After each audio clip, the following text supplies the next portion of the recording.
Bonjour et bienvenue dans ce tutoriel où je vais vous montrer comment faire une photo panoramique de 180 degrés.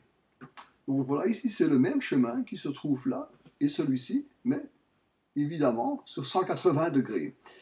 On peut voir sur cette photo qu'il y a quand même des déformations. Donc ce qui se trouve ici, je vais dire dans le premier plan, a tendance à se déformer et on a vraiment des difficultés à redresser. Mais nous allons voir le principe de la photo de 180 degrés. C'est cela que je voulais vous montrer. Pour faire cette photo, j'ai fait exactement cette photo. Voilà cette photos. Ils se trouvent dans la bibliothèque. Donc moi, je pratique comme ceci. Je suis parti de la droite et je tourne vers la gauche. Je fais toutes mes photos en vertical, ainsi je peux mieux les recadrer par la suite. Donc ici, ce que je vais faire, j'importe mes photos dans Lightroom, pour simple, pour la gestion, je vais dire comme ça, voilà. Et pour les retravailler évidemment dans Photoshop. Ce que je vais faire, donc je vais choisir la première photo, je vais faire le développement, je vais assombrir les hautes lumières, éclaircir les ombres, mais pas trop. Voilà. Faire le point blanc,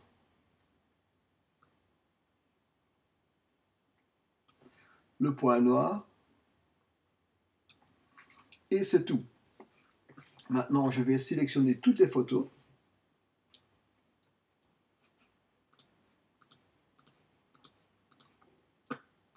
Et je vais faire synchroniser. Ainsi, nous aurons les mêmes corrections sur toutes les photos. Voilà, c'est terminé. Maintenant, ce que je vais faire, je vais ouvrir ces photos dans Photoshop Elements pour créer mon panorama.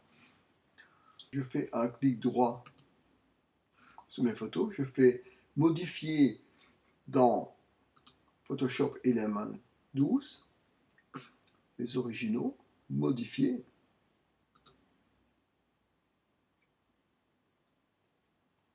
Voilà, il ouvre toutes les photos.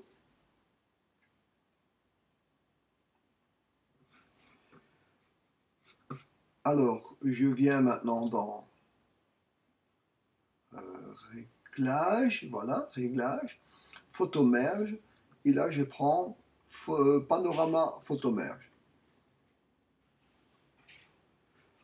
Je laisse sur automatique.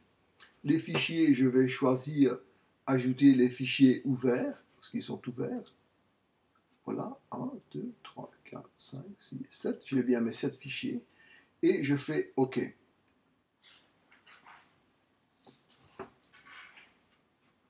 Voilà, le panorama est terminé. Vous voyez ici les 7 photos à la droite. Donc ici, qu'est-ce qu'il me dit? Nettoyez les contours. Voulez-vous remplir automatiquement les contours de votre panorama? Donc qu'est-ce que ça veut dire? C'est que Photoshop Element va recréer, je vais dire ainsi, il va recréer du ciel, il va recréer ici et là-bas. On peut le faire pour voir ce que ça va donner. On va faire oui. Pourquoi pas?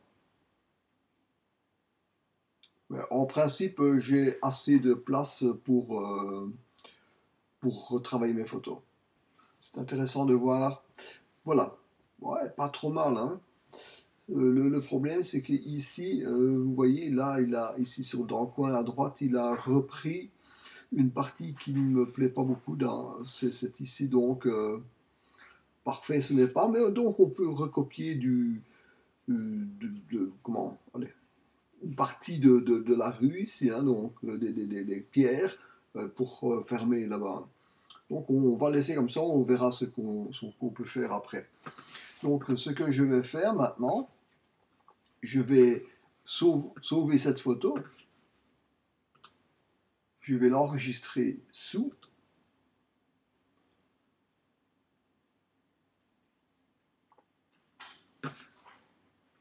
Panorama. Pas en Photoshop, mais en JPEG. Sinon, on va On va de nouveau ramer. Sans titre, je vais donc panorama. Je vais mettre panorama ici, je vais mettre un 2 par exemple. Et je vais aller mettre ça sur le bureau. Comme ça, je sais la récupérer directement pour la remettre dans Lightroom. Je fais enregistrer. On va laisser le maximum. Oh, de base, ok, 3. Ok. Voilà, donc je vais importer ma photo.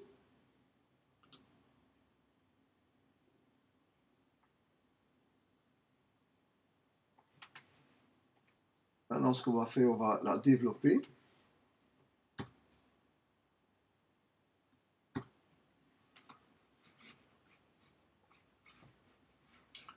Donc,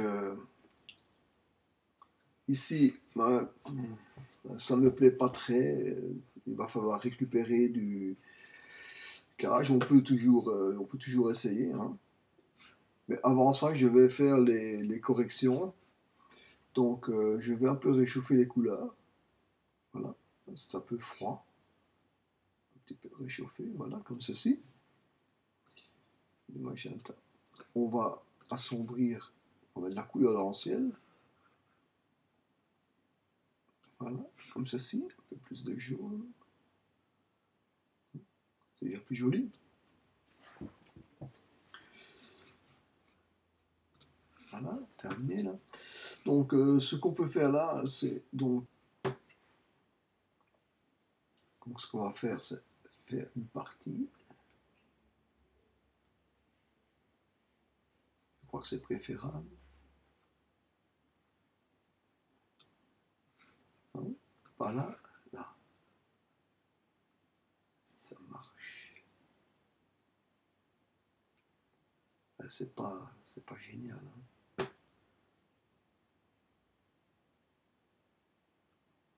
Ah voilà. C'est déjà mieux.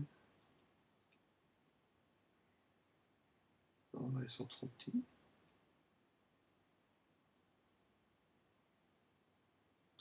On pourrait faire comme ça. Alors, je fais le suivant. Oups.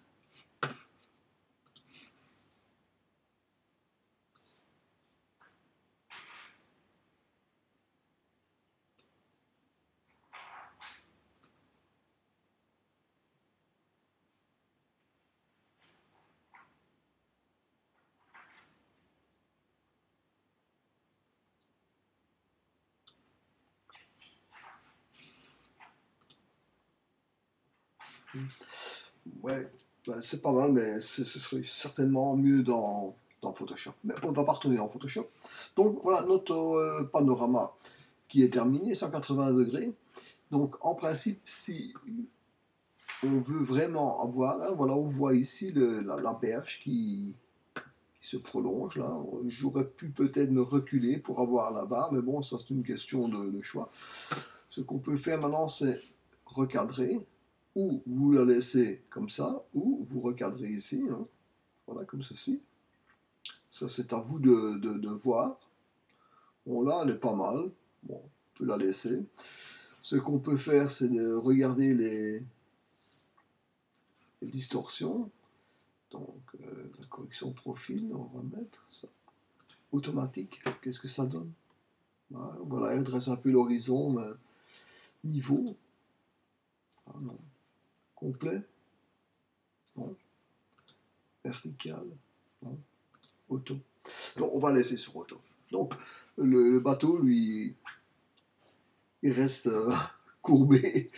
Donc, vous voyez, ça c'est le problème de 180 degrés, quoi. Hein. Si on a un premier plan qui ne s'y prête pas très bien, je veux dire comme un bateau, justement, il faut donc éviter de placer quelque chose en longitudinal, comme ceci, au premier plan. S'il se trouve sur la gauche, ça va, ou bien sur la droite, mais vraiment de face, là, il est courbe.